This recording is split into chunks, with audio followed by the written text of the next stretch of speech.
ॐ अज्ञानतिमिरान्धस्य ज्ञानाञ्जनशलाकया चक्षुरुन्मिलितं येन तस्मै श्रीगुरुवे नमः।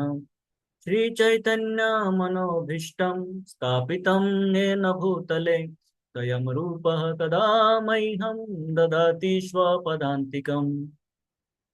वन्देऽहं श्रीगुरो श्रीयुतपादकमलं श्रीगुरुं वैष्णवांश्च श्रीरूपं साग्रजातं सहगण रघुनाथान्वितं त्वं सजीवं साद्वैतं सावधूतं परिजनसहितं कृष्णचैतन्यदेवं श्रीराधाकृष्णपादान् सहगण ललिता श्रीविशाखान्वितांश्च। हे कृष्णा करुणा सिंधु दीनबंधु जगतपते गोपेश गोपिका कांत राधा कांत नमस्तुते। तप्त कांचन गौरांगी राधे वृंदावनेश्वरी वृषभानुसुते देवी प्रणमामि हरिप्रिये। वाञ्छाकल्पतरुभ्यश्च कृपा सिन्धुभ्य च पतितानां पावनेभ्यो वैष्णवेभ्यो नमो नमः।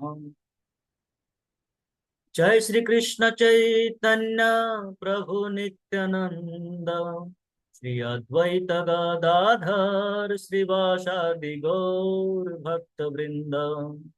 हरे कृष्णा कृष्ण कृष्ण हरे हरे हरे राम राम राम हरे हरे। हरे कृष्णा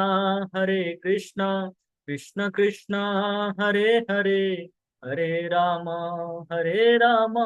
राम राम हरे हरे।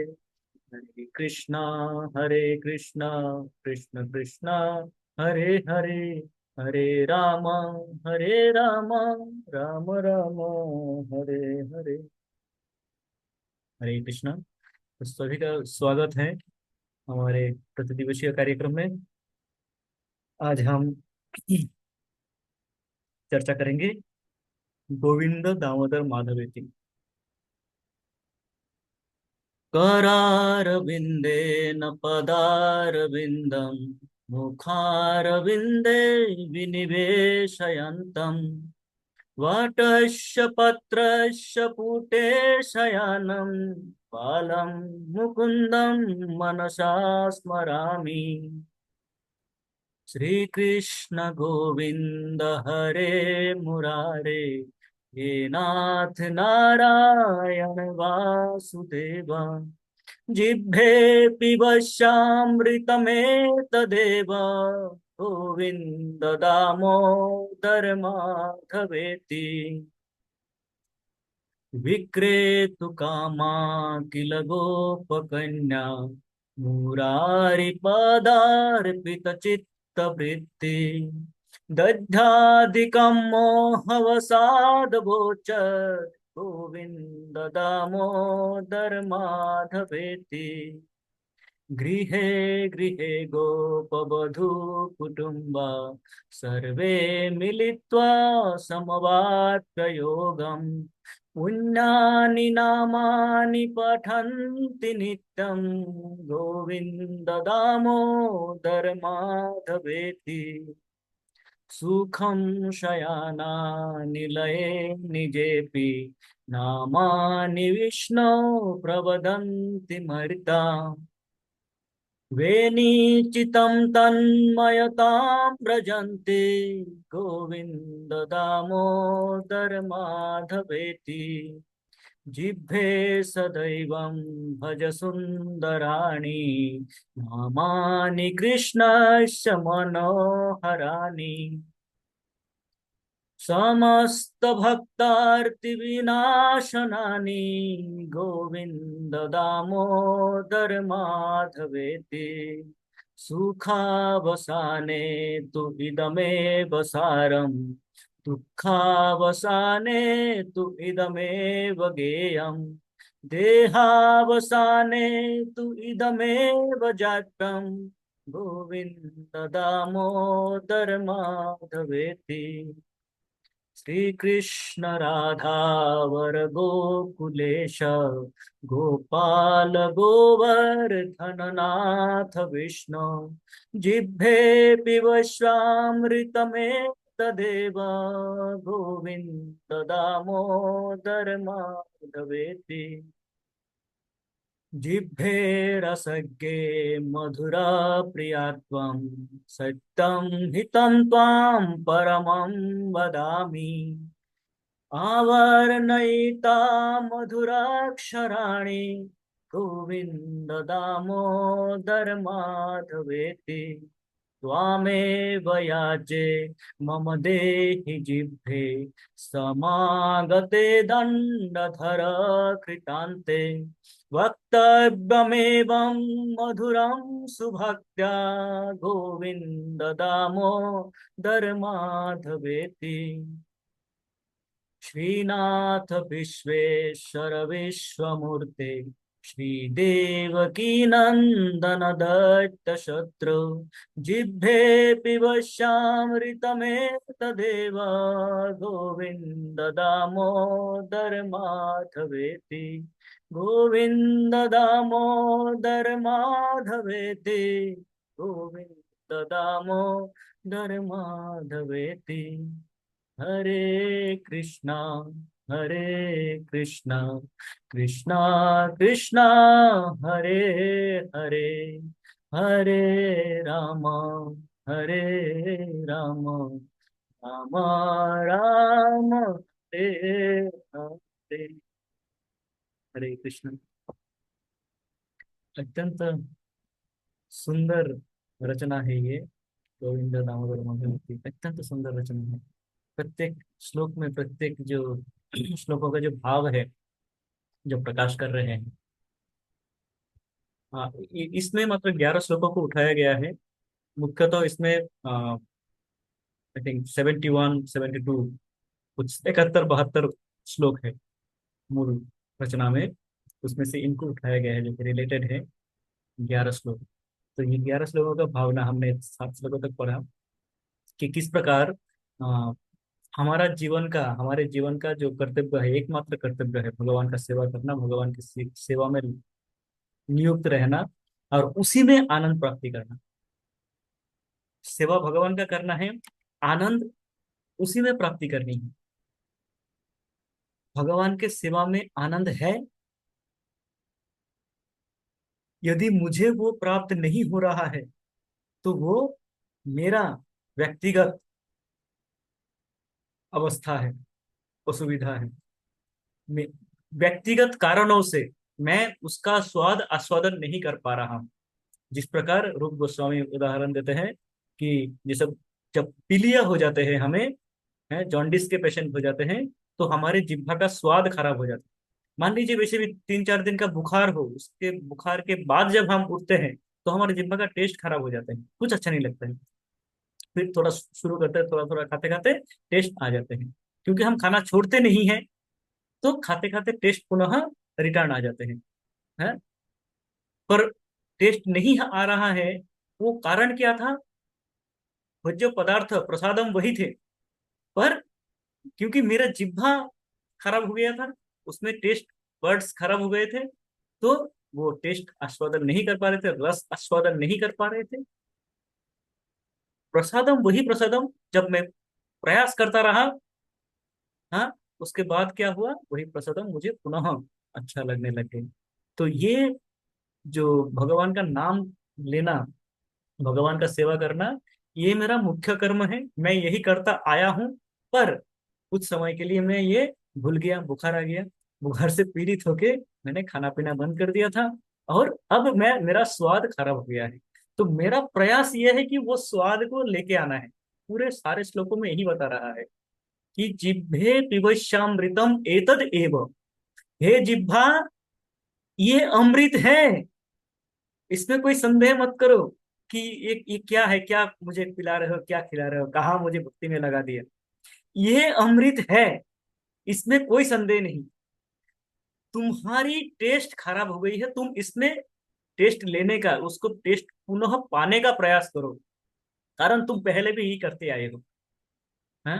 तो तुम्हें यही अमृत का स्वाद लेना है, और किसी, जो तुम अमृत समझते हो, जिसको जिसको तुम समझते हो कि वो अमृत है, या ये अमृत है, इधर जाऊंगा तो अमृत मिलेंगे, अथवा ये करूंगा तो अमृत मिलेगा, अमृत का स्वाद वो नहीं है।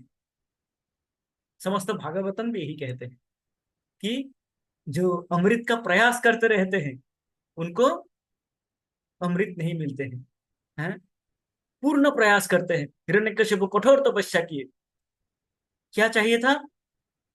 अमरत्व। मुझे वो अमृत दो जिससे मैं, मेरा भोग वृत्ति निरंतर चलाता रहूं। कभी भी मेरा भोग वृत्ति समाप्त ना हो। हिरण्यकशिपु ने प्रयास किया, कठोर तपस्या किया, साधारण तपस्या नहीं, कठोर तपस्या किया, 60,000 वर्ष कुछ नहीं खाया। तपस्या से इतना तेज हो गया कि पूरा विश्व ब्रह्मांड में उसका तेज व्याप्त हो गया। पर क्या उनको सफलता मिली? नहीं मिली। कारण, भोग वृत्ति में थे वो, ये वो अमृत पाना चाहते थे जो अमृत नहीं है। वो अमृत उनको चाहिए था जो अमृत नहीं है। पर जो भक्त है वो समझ जाते हैं कि अमृत क्या है। ध्रुव महाराज 5 वर्ष के बालक अपने माँ के कहने पे, माँ के कटु वाक्य सहन नहीं कर पाए, अपने सौतेले माँ के, क्षत्रिय रक्त है वो, निकल आता है घर से कि मुझे मेरे पिताजी के भी राज्य नहीं चाहिए, मुझे मेरे पिताजी के भी राज्य नहीं चाहिए, उनके पिताजी ब्रह्मा जी के भी राज्य नहीं चाहिए, उनसे बड़ा राज्य मुझे चाहिए। है, ये निश्चय करके वो बाहर आ गए। आके तपस्या किए। 5 वर्ष बालक के लिए 6 महीना तपस्या किया, पर वो इतना घोर तपस्या थे, जो 60,000 वर्ष में वो किया था वो 6 महीने में कर दिए। पूरा विश्व ब्रह्मांड के श्वास बंद हो गए, समस्त देवी देवता का श्वास बंद हो गए हैं। ऑक्सीजन की कमी हो गई, कोरोना जैसे सिचुएशन हो गया उनका स्वर्ग लोक में। सब चले ब्रह्मा जी को लेके भगवान के पास। भगवान बोलता है कोई नहीं, मैं जानता हूँ किस लिए हुआ है, मैं ठीक कर दूंगा। तो भगवान आते हैं। वो बालक आया था किस लिए? ब्रह्मा जी से भी बड़ा राज्य चाहिए मुझे, छोटी मोटी बातों के लिए नहीं आया था। मैं ब्रह्मा जी से भी, मेरे दादाजी परदादाजी से भी बड़ा राज्य मुझे चाहिए, वो आशा करके आए थे। भगवान को देखते हैं, देखते ही क्या मांगते हैं? उनको अमृत का स्वाद आ जाता है। तो बोलते हैं कुछ नहीं चाहिए। हम्म, मैं तो धन्य हो गया हूँ, वरम नहीं आचे, मुझे कोई वर नहीं चाहिए। मैं तो आया था राज्याभिलाषी, स्थानाभिलाषी, तपोस्वी स्थित हम। पर जब आपको देखा तो हम प्राप्तवान, जो कि देवम मुनीन्द्र गुह्यम, जो देवी देवी देवता, राजा महाराजा, ऋषि मुनियों के लिए सु दुर्लभ है, वो आप प्राप्त हो गए हो। मैं तो आया था कांच का टुकड़ा, जो मैं जो मांगने आया था वो कांच का टुकड़ा है। और ये अब तो पूर्ण अमृत हो, पूर्ण अमृत कुंभ हो। मैं तो एक गुलाब जामुन के लिए आया था, पूर्ण अमृत का कलश मिल गया मुझे, अमृत का घड़ा भरा हुआ मिल गया मुझे, मुझे और कुछ नहीं चाहिए। तो ये अमृत का स्वाद उनको मिल गया। भक्त जो है उनको अमृत का स्वाद मिल जाता है। हाँ, और भक्त वही है जिनको अमृत का स्वाद मिल जाता है। यदि भगवान आते तो भगवान से वो मांगता कि मुझे राज्य दे दो, भगवान राज्य दे देता उसको। हाँ, तो क्या होता? भागवतम के पन्नों में उनका चर्चा नहीं होता। आज हम बैठ के, है सत्य युग की कथा, आज हम कलयुग में बैठ के चर्चा नहीं कर रहे होते। ध्रुव महाराज, उन्होंने जो अमृत है, जो असल अमृत है, उस अमृत को, स्वाद को जाना और उस अमृत के पीछे चले गए। जो जिसको वो अमृत मान के आए थे उस अमृत को त्याग दिया। हमारा जो विचार है, हम सोचते हैं ये अमृत है, फिर हम उस अमृत को, उसी के पीछे भागते हैं जिसको हमने अमृत माना था। देखा जाए तो छोटे मोटे हिरण्यकशिपु है हम। हमने बोला मुझे अमर बनाओ तो अमर बनाओ। मैं जो चाहिए था वो मैं किसी भी तरह ले लूंगा, मुझे चाहिए तो चाहिए। ब्रह्मा जी ने बोला अमर नहीं बना सकते, तो मैं अपना तरकीब लगा दिया। अपना ही बुद्धि लगा दिया मैं। क्या किया? जी नहीं तो फिर ऐसा करो कि मैं ऐसे ना मरूं, वैसे ना मरूं, इससे ना मरूं, उससे ना मरूं, यहाँ पे नहीं मरूं, वहां पे नहीं मरूं। वर्चुअली मैंने, मुझे लगा कि मैं तो बना दिया ब्रह्मा जी को उल्लू। बुलाए थे वो बड़े आए थे, मुझे अमर नहीं बनाएंगे, देखो कौन मारेगा मुझे अभी। है, तो इस प्रकार के छोटे मोटे हिरण्यकशिपु हम हैं, बड़े लेवल के नहीं है, हम छोटे मोटे हिरण्यकशिपु, हम भी भगवान को बुद्धू बनाने का प्रयास करते रहे थे। पर ये प्रयास, प्रयास का जो मूल लक्ष्य है, मूल लक्ष्य है भगवत प्रेम। ये जो भी हमारा निरंतर प्रयास भक्ति में चलता है, भक्ति का मूल लक्ष्य है, हमारा जो एम है वो है भागवत प्रेम। तो वो लक्ष्य को ध्यान में रखते हुए हमें आगे बढ़ते रहना चाहिए, और आप सभी शुद्ध भक्तों के संगत में हम पहुंच जाएंगे हमारे लक्ष्य तक। ये हमारी धारणा है। तो इसके इस श्लोक में हमने 7 श्लोक तक चर्चा किए थे। उसके बाद जो ना 6 तक किए थे हमने। 7वां जो श्लोक है वो इस प्रकार है। सुखावसाने तु इदमेव सारम, दुखावसाने तु इदमेव गेयम, देहावसाने तु इदमेव जातम, गोविंद दामो धर्माधवेति। इस श्लोक में कहते हैं कि हमारा करणीय क्या है, कि सुखावसाने तु इदमेव सारम। सुख का जब अंत होता है, हमारा जीवन क्या है, हम सुख दुख में घिरे हुए हैं, सुख दुख में बटे हुए हैं इनफैक्ट। हैं, कभी सुख है कभी दुख है। तो सुख के अंत होते ही हम रोने लग जाते हैं, आहा हा ये क्या हो गया, कितना तो अच्छा था, ये अभी क्या दिन आ गया है। सुखावसाने तु इदमेव सारम, बिल्वमंगल ठाकुर कहते हैं कि सुख के अंत में भी सार यही है। दुखावसाने भी इदमेव गेयम, दुख जब समाप्त होगा, दुख समाप्त होने का अर्थ है कि सुख आ गया। जैसे सुख आ गया, नौकरी लग गई, चलो अब तो क्या है, भगवान को भूल जाओ। है, अब तो हम अपना गान गाएंगे, अपना अपना गीत गाएंगे। पार्टी करेंगे, पार्टी वाला गीत गाएंगे। भगवान को तो कर दिया था, भगवान को तो लड्डू चढ़ा दिया था, हो गया बस, अब अपना करेंगे। तो कहते हैं कि सुख के अवसर जब दुख आते हैं, तो समझना कि सार यही है, जीवन का सार यही है। और जब दुख आते हैं तो गाना मुझे यही कंटिन्यू करना है, भक्ति मुझे कंटिन्यू करना है, भगवान की सेवा कंटिन्यू करना है। देहावसाने भी, जब देहावसान, जब मृत्यु समय आते हैं, मृत्यु के समय भी क्या करना है, मुझे यही जप करना है, इदम एवं जाप्यम, यही जप करना है। क्या, गोविंद दामोदर माधवेति। किसी भी अवस्था हो, सुख हो चाहे दुख हो, अथवा मृत्यु समय उपस्थित हो, मेरा ध्याय, मेरा ध्यान ज्ञान यही है कि भगवान के नाम, भगवान के नाम का स्मरण करना, भगवान के नाम का जाप करना, भगवान के नाम को, भगवान के लीलाओं को दर्शन करना नाम के माध्यम से। इस सुखावस आने के ऊपर, जिसे कहते हैं सुख और दुख, हमारा, क्योंकि भगवत गीता में भगवान ने बताया है कि सुख दुख किस प्रकार है। जैसे हमारे शीत के बाद ग्रीष्म आते हैं, गर्मी के बाद सर्दी, सर्दी के बाद गर्मी, चलता रहता है। इसी प्रकार सुख के बाद दुख आएगा, दुख के बाद पुनः सुख आएगा, ये अनित्यम। ताम तितिक्षा स्वभारत, कहते हैं कि ये सुख और दुख जो है वे अनित्य है, इनको दोनों को सहन करो, दोनों को सहन करना सीखो, भगवान कहते हैं। है? तो जो हमारा साधारण प्रवृत्ति है कि हम सुख देखते ही एकदम आनंदित हो जाते हैं, और दुख देखते ही एकदम मायूस हो जाते हैं, सब कुछ छोड़ देते हैं। तो उस वो जो हमारा अवस्था है, ये अवस्था के विरुद्ध बता रहे हैं कि हमें प्रयास ये होना चाहिए हमारी, कि सुख दुख पे हम समभाव रख सके, सुख पे अधिक उत्साहित ना हो जाए, उत्फुल्लित ना हो जाए, और दुख में अत्यंत म्रियमाण ना हो जाए, एकदम बिल्कुल सब कुछ चला गया एकदम मुंह लटक के, ऐसा नहीं होना चाहिए। और सुख में बहुत ज्यादा उछलना नहीं चाहिए।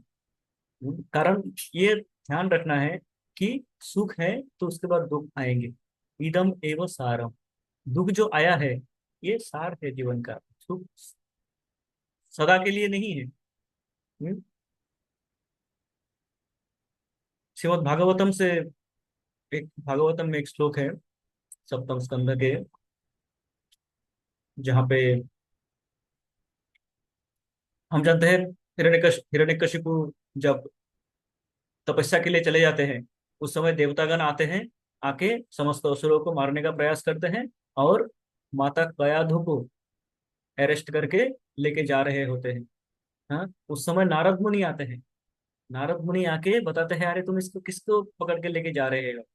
कहते हैं कि ये तो हिरण्यकशिपु की पत्नी है, इनके गर्भ में संतान है।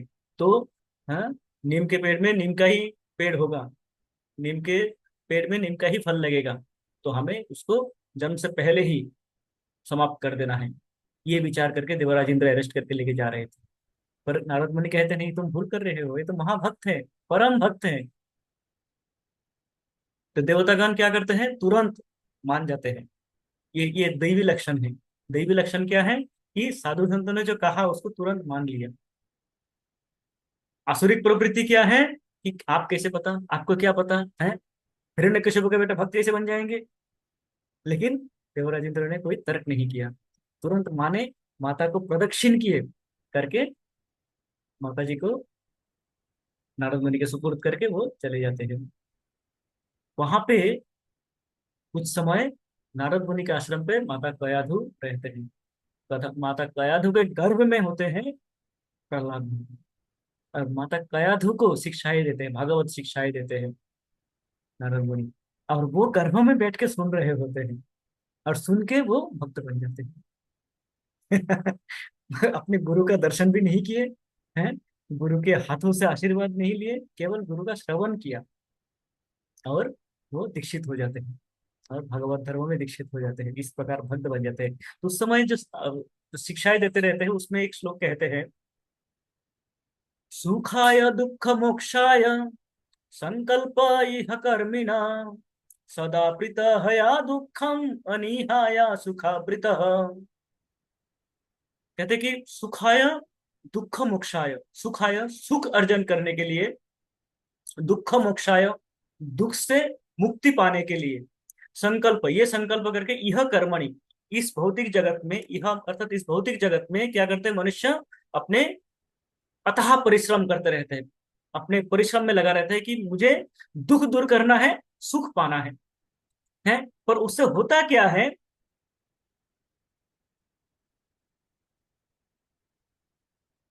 कि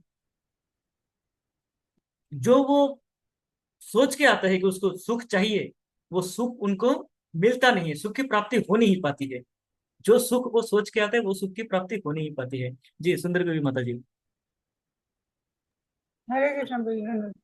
प्रभु जी, मेरा क्वेश्चन है, हाँ। काफी टाइम से डाउट है कि जैसे हिरण्यकशिपु तपस्या के लिए गए तो उन्होंने तो हजारों वर्ष तपस्या की थी। तो उस समय कयादु जो है वो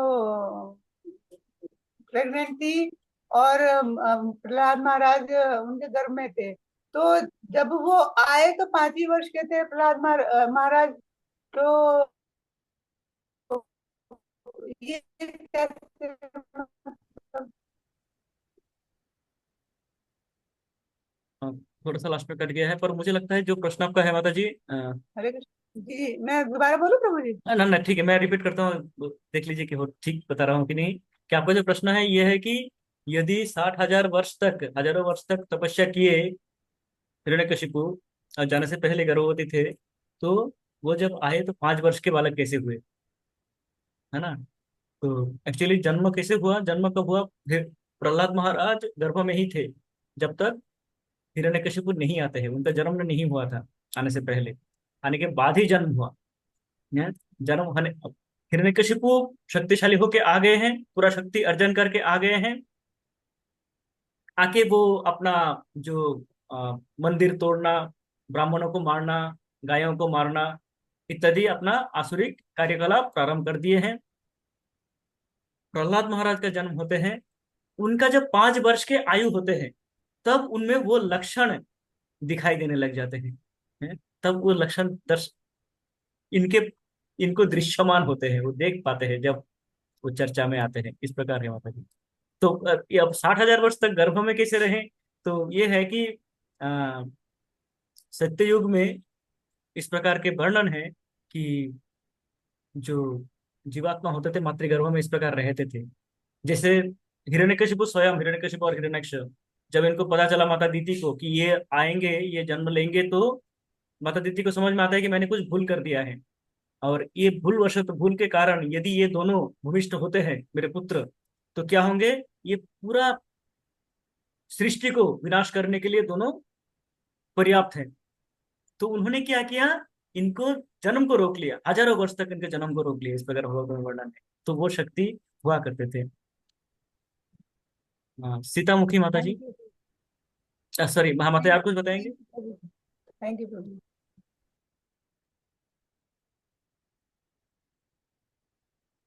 सीतामुखी माता जी। हरे कृष्णा प्रभु। हाँ हाँ माता जी, हरे कृष्णा। वो मैंने प्रशांत मुख प्रभु जी के लेक्चर में सुना था कि वो ना नाग कन्या थी। तो नाग कन्या ना अपने अंडे को अपने अंदर रख सकती हैं जितना वो चाहते हैं।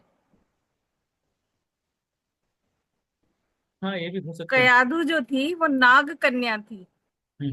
और नाग कन्या जो है अपने अंडों को अपने अंदर जब तक उनकी इच्छा है वो रखती है। हम्म। ना वो ये भी हो सकता है, ये भी ठीक है। पर जैसे दीति दीति भी अपने गर्भ में रखे हुए थे, वो गर्भ से इनका जन्म नहीं दे रहे थे, तो उनके पास भी वो शक्ति थी।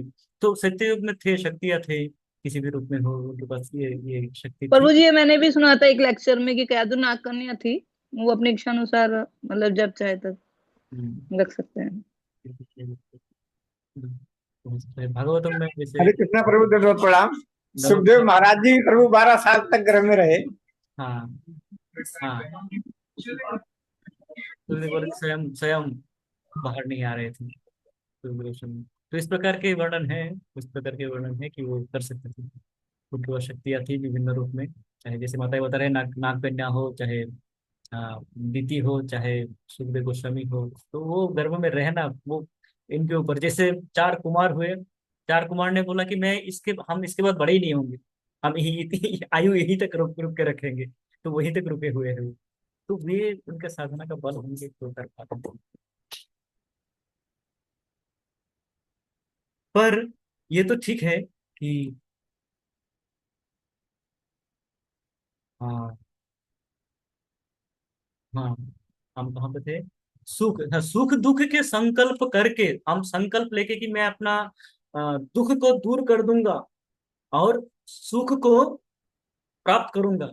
ये जो हमारी इच्छा है, ये जो हमारी डिजायर है, चाहत है, ये क्या कर देते हैं? यही चाहत, यही डिजायर, हाँ, यही इच्छा हमारी सुख को आवृत कर देते हैं, ढक देते हैं सुख को। हमारी इच्छा इस प्रकार है कि वो सुख हमें मिल ही नहीं पाते। कारण यदि मेरा इच्छा हो कि दुख नहीं रहेगा और पूर्ण सुख प्राप्त करूंगा, तो ये भौतिक जगत में ये संभव नहीं है। कोई कितना भी मिलियनियर है, उसका कुछ ना कुछ प्रॉब्लम है। कोई कितना भी धनाढ्य व्यक्ति है, उसका कुछ ना कुछ, कोई कितना भी विद्वान व्यक्ति है, साइंटिस्ट है, उसका कुछ ना कुछ असुविधाएं हैं। कोई गरीब है, पैसा नहीं है, उसका भी कुछ ना कुछ असुविधाएं हैं। तो सभी, चाहे धनी हो, निर्धन हो, ज्ञानी हो, अज्ञानी हो, हाँ, वयोज्येष्ठ हो, वयोवृद्ध हो, अथवा कनिष्ठ हो, सभी के पास कुछ सुख देने लायक है, कुछ दुख देने लायक है। तो यदि मैं सोचूं कि मेरे पास सुख ही हो और दुख नहीं हो, यही दुख का कारण है। ये दुख का कारण बन जाएगा मेरा। कारण दुख नहीं हो बोलने से ही दुख तो है। तब वो मुझे अच्छा नहीं लगेगा।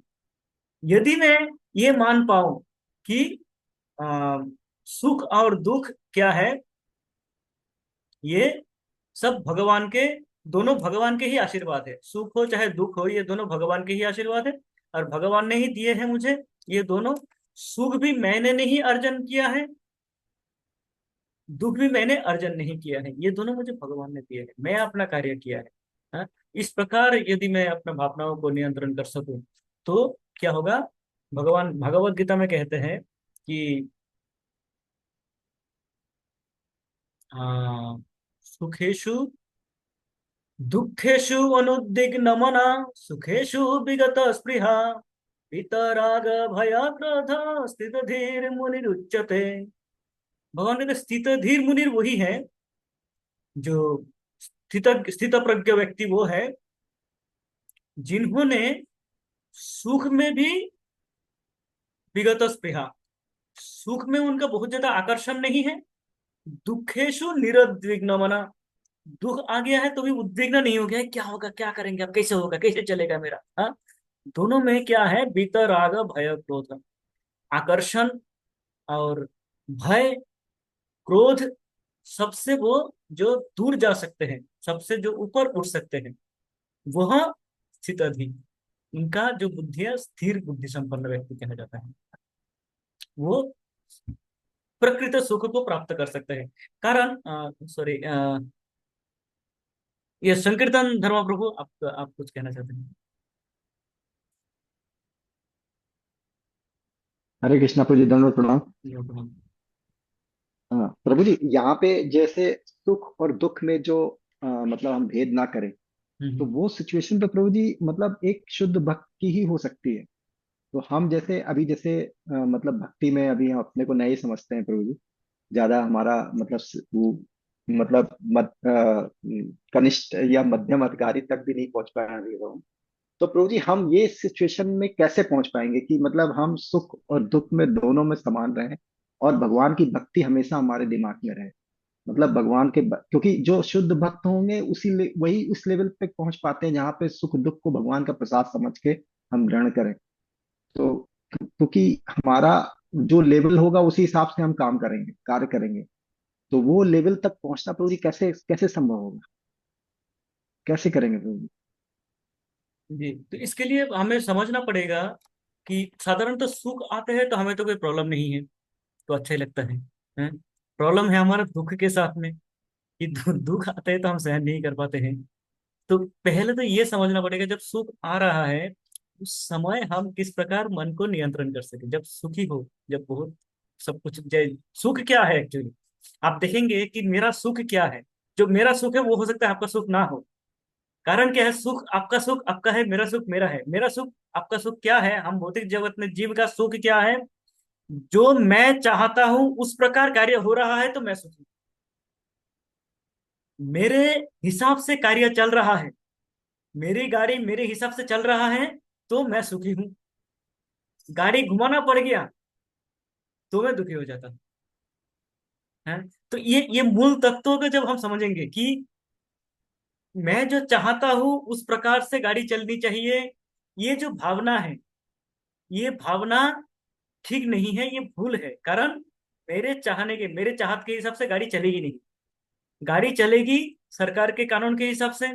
रास्ते पे निकलेंगे, मैं सोचा मंदिर तक जाऊंगा, ये रास्ता है सीधा, घर से निकल के आगे जाके देखा रोड ब्लॉक हो गया। रोड ब्लॉक कर दिया हमारा। क्यों कर दिया, सामने कार्य प्रगति पर है, 2 महीने से बंद है, तो मुझे घूम के जाना पड़ता है। अभी मैं प्रैक्टिकल एग्जांपल दे रहा हूँ। तो मेरा हिसाब क्या है, मैं यहाँ से जाऊं आराम से निकल जाता हूँ, इतना जो रोज का मेरा रास्ता है, ये मेरा सुख है। पर जैसे ही बोला कि नहीं इधर से जा नहीं सकते, तुमको घूमना पड़ेगा, हो गया दुखी में। रास्ता बंद कर दिया, बताओ, मंदिर जाना है मुझे, है मंदिर जाने के लिए रास्ता बंद कर दिया, घूमने जाना पड़ेगा, अभी इतना दूर होके जाना पड़ेगा। तो सुख दुख समझ, ये क्या है, पूरा अपना स्टेट ऑफ माइंड है, अपने अपने मन का स्थिति है। तो मन के स्थिति को, अब जैसे आपने बताया शुद्ध भक्तों का, शुद्ध भक्त कैसे मान लेते हैं कि ये सुख है ये दुख है, या सुख दुख में समान कैसे रह पाते हैं, क्योंकि वो इस बात पे दृढ़ निश्चित हो जाते हैं कि ये जो भी हो रहा है ये भगवान की इच्छा से हो रहा है। ये जो भौतिक जगत है, भौतिक जगत में जो भी कार्य हम करते हैं, ये कार्य करते कौन है? मैं तो आत्मा हूं, आत्मा का तो कोई कार्य नहीं है। करते कौन है? ये शरीर करते हैं। शरीर क्या है? शरीर ये भौतिक जगत का अंश है, प्रकृति का अंश है, 5 तत्वों से बना हुआ है ये शरीर। तो कार्य कौन करता है? प्रकृति करता है। भगवान इसलिए भगवत गीता में कहते हैं, प्रकृति क्रियमाणानि है गुणे सर्वशः, प्रकृति क्रियमाणानि गुणे कर्माणि सर्वशः अहंकारी विमूढ़ात्मा करता अहमिति मन्यते। भगवान बताते हैं कि ये समस्त प्रकृति अपने गुणों के द्वारा परिचालित कर रहे हैं सारे कार्य। जो भी कार्य मैं कर रहा हूं, प्रकृति अपने गुणों के द्वारा कर रहा है। किस प्रकार? मैं किस गुण में हूं, रजो तमो सतो, सतो में हूं या रजो में ही या तमो में हूं, उस गुण के द्वारा प्रकृति ये शरीर से कार्य करवा रहे हैं। मैं यदि तमोगुण में हूं तो मैं क्या करता हूं? आज नहीं कल, कल नहीं परसों, अभी तो जीना है परसों, ये वाला फंडा अपनाऊंगा, कर लेंगे, चलो ठीक है, भक्ति करते रहेंगे, बाद में क्या है? अब मैं यदि रजोगुण में हूं तो मैं ही करूंगा, मुझे ही करना है ये। है क्या हो रहा है? मंदिर में प्रोग्राम हो रहा है, प्रोग्राम का लीडर मुझे बनना है? ये सारे कार्य मैं ही करता हूँ, मुझसे करना है, मुझसे होना है, मैं इसे कहता हूँ ऐसे करो। ये रजोगुण का। सतोगुण का, सभी भक्त है, सभी अच्छा करते हैं, सभी सही करेंगे। एक जस्ट एक टेस्ट बता रहा हूँ कि किस प्रकार हम गुणों में रहते हैं। तो गुणों में रह के गुणों के द्वारा हम परिचालित होते हैं और हम एक्शन करते हैं। वही व्यक्ति जो सतोगुण में आ जाएंगे, जो कह रहा था मैं कर रहा था, तो जैसे सतोगुण में आ जाएंगे वो बोलेंगे आप सभी करते हो, आप सभी भक्त हैं, आप सभी अच्छे भक्त हैं, सुंदर भक्त हैं। वही जब विशुद्ध सत्व में चले जाएंगे, 3 गुणों को पार करके चले जाएंगे, तो वो बोलेंगे कि मोसम पतित प्रभु न पाई बे आर। बार बार बता रहे हैं हम, जो अभी हम जो है ये पढ़ रहे हैं, नरोत्तम, नरोत्तम प्रार्थना में नरोत्तम दास ठाकुर बार बार बता रहे हैं कि मैं इतना पतित हूं, मैं इतना पतित हूं। क्या वो पतित है? नहीं है, पर अपने दृष्टि में वो पतित है। कारण वो क्या है? विशुद्ध सत्वों में है, ये सतोगुण में नहीं है, विशुद्ध सत्वगुण में है। त्रैगुण्य विषय वेदा निस्त्रैगुण्य भवार्जुन, भगवान कहते हैं 3 गुणों को जानो, 3 गुणों को समझो, समझ के 3 गुणों को पार करके, उत्तीर्ण करके निस्त्रैगुण्य बनो, निर्गुण बनो, गुणों के परे जाओ। जब गुणों से परे जाएंगे तब देखेंगे कि अरे मैं तो मौसम कौन कुटिल खल कामी। तब लगेगा अरे जो नेत्रहीन सूरदास जीवन अपना व्यतीत किए वृंदावन में, भिक्षा माधुकरी करके जो भी मिला वो भक्षण किए, उसी से जीवन निर्वाह किए, वो क्या कह रहे हैं? मौसम कौन कुटिल खल कामी। अब हम तो बताते हैं मैं पतित हूं, मैं बोल सकता हूं मैं पतित हूं, मानूंगा नहीं मुख से बोलूंगा, मन से मानूंगा नहीं। पर वो कारण भी बता रहा है, देखो मैं क्यों पतित हूं। जो नर तनु दिए ताहि बिसरायो, ऐसी नमक हरामी, मौसम कौन कुटिल खल कामी। वो कहता है जिन्होंने मुझे ये नर तनु दिया, मनुष्य शरीर दिया, उनको मैं भूल जाता हूँ। सूरदास जो कभी नहीं भूलते भगवान को, वो कह रहा है कि मैं भगवान को स्मरण नहीं रखता, भूल जाता हूँ। यह है विशुद्ध सत्वों का लक्षण। तो जब हम इन गुणों को पार करके जा पाएंगे तो हम प्रकृत सुख का अनुभूति करेंगे। तो कुछ नहीं थे पर सुखी थे भगवान की सेवा में। वो लगता था कि भगवान की सेवा कम कर रहा हूँ। उनका उनका विचार एक ही होता था कि भगवान का सेवा में कम कर रहा हूँ, पूरा नहीं कर पा रहा हूँ। भगवान ने बोला है सेवा करना है, मैं कर नहीं पा रहा हूँ, इसलिए स्वयं को पतित बोलते हैं। तो ये जब होगा, और होगा कैसे? अब ये गुणों को कैसे हम समझेंगे और गुणों से पार कैसे होंगे? गुणों को समझने के लिए ये हमारा चर्चा है। हम जो पढ़ते हैं, पढ़ के हम समझते हैं कि जो भी हो रहा है गुणों के कारण हो रहा है। मेरा गुस्सा आता है, उसका कारण कि मैं उस समय रजोगुण में हूँ। और रजोगुण में क्यों हूं मैं, वो भी गीता में बताते हैं कि क्यों हूं मैं। कुछ उस प्रकार का भोज्य पदार्थ मैंने खाया जिससे रजोगुण आ गया। इस प्रकार के संग मैंने किया है। मोबाइल में मैं सर्फिंग करता रहा, मैं फेसबुक में और अपना जो और क्या क्या साइट्स है, इंस्टाग्राम में घूमता रहा, रजोगुण इकट्ठा किया, तो वो प्रभाव मुझे दिखेंगे। साधु संग करेंगे, इस प्रकार के साधु संग में रहेंगे, अपने भोजन को नियंत्रित करेंगे कि प्रसाद ही पाना है, साधु संग में प्रसाद पाना है, इधर उधर नहीं खाना है। तो ये रेगुलेशन जब करते रहेंगे, धीरे धीरे हमारी तमोगुण घटता रहेगा, धीरे धीरे हमारी रजोगुण घटता रहेगा, सतोगुण वृद्धि पाता रहेगा। जब सतोगुण वृद्धि पाएंगे तो एक समय आएगा जब हम सतोगुण को पार करके निस्त्रैगुण्य बन पाएंगे। और यही हमारा लक्ष्य है प्रभु जी। जब ये कर पाएंगे, लक्ष्य यही है, भक्ति कर क्यों रहा हूं, करने का उद्देश्य क्या है, कृष्ण प्रेम। अब कृष्ण प्रेम मिलेगा कैसे? इस बद्धावस्था में कृष्ण प्रेम नहीं मिल सकता है। जब तक ये तीन गुणों के द्वारा मैं बंधा हुआ हूं, कृष्ण प्रेम मिलेगा भी तो समझ में नहीं आएगा। जब इस तीन गुणों को पार कर जाएंगे तब कृष्ण प्रेम का जो है स्पर्श कर पाएंगे, हम कृष्ण प्रेम को स्पर्श कर पाएंगे। तो लक्ष्य ही तीन गुणों को पार करना है। करेंगे कैसे? साधु संग और गुरु साधु शास्त्र जिसे कहते हैं, गुरु की आज्ञा, गुरु के मार्गदर्शन, साधु संग और शास्त्र अध्ययन, ये हमें उसको पार करके लेके जाएंगे। और यही प्रभु जी जो आपका प्रश्न है, इसका उत्तर भी यही बता रहे, इसी जो हमारे पंक्ति में ही बता रहे हैं कि यही मान के चलो, ये समझ जाओ कि सुख अवसान होना है, सुख का अंत होना है, और दुख प्रारंभ होना है। दुख की भी अवसान होगा, पुनः सुख आएंगे, और एक समय हमारा देह अवसान होंगे, देह ही, ये शरीर ही छोड़ना पड़ेगा। प्रत्येक समय यदि मैं समझ स्मरण रख सकूं कि सब भगवान है, जिसका प्रयास करना है, मैं नहीं रख पाता सब जगह। हम तो रजोगुण तमोगुण से भरे हुए हैं, स्मरण नहीं रख पाते हैं। पर प्रयास सभी का, सभी भक्तों का प्रयास यही है कि उस समय भगवान को स्मरण रखें, प्रत्येक समय भगवान को स्मरण रखें। जब रख पाएंगे तो अंत काले च मामेव स्मरण मुक्त कलेवरम सप्रयाति मामेति। मैं दूसरा लाइन भूल गया। तो जो शरीर छोड़ते समय जो मेरा स्मरण करके शरीर छोड़ेगा, वो मेरे पास ही आएंगे, इसमें कोई संशय नहीं है, इस प्रकार बताते हैं भगवान। तो अंत काले हमें स्मरण रखने का प्रयास करना है, देहावसाने भी इदम एवं जैक्तम, यही जब करना है, गोविंद दामोदर माधव। तो हमने समय अतिक्रम कर दिया है, ठीक है, तो आज हम यहीं पे रखेंगे।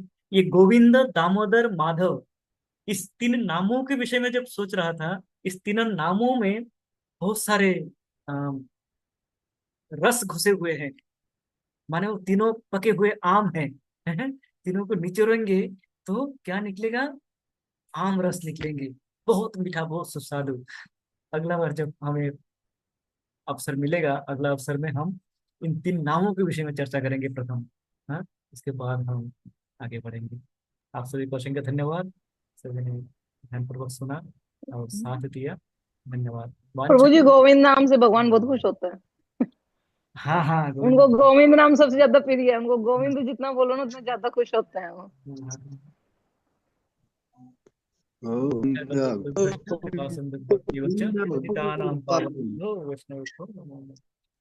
नमो नमः। हरे कृष्ण, प्रणाम। जी, तो और किसी को कुछ ऐड करना है? गोविंद आपका कथा बड़ा समय प्रभु जी, आप जो बोलते हैं ना, इतना सुख मुझे, मैं तो उसी से आनंद विभोर हो जाती हूँ जब आप कथा सुनाते हैं। जी माता जी, दुख उसी समय भूल जाते हैं, जो भी कष्ट है, ये लगता है जो बस सुनते रहे सुनते रहे सुनते रहे। ये जो आम है ना, आम का रस, आम का रस में स्वाद है, निकाले कोई भी। और रस स्वादिष्ट है। तो ये तो पके हुए आम है, बिल्कुल एकदम है। वेद वृक्ष, वेद रूपी वृक्ष होगा ये, एकदम पके हुए, पेड़ में पके हुए आम है ये। उस आम का रस है, मतलब ये स्वाद तो आना ही है। हरे कृष्ण।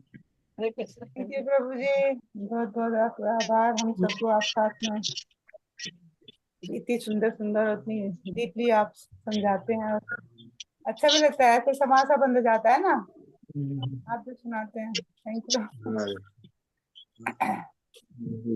हरे तो आज हम यहीं पे समाप्त करें। Thank you. हरे कृष्ण। ठीक है प्रभु।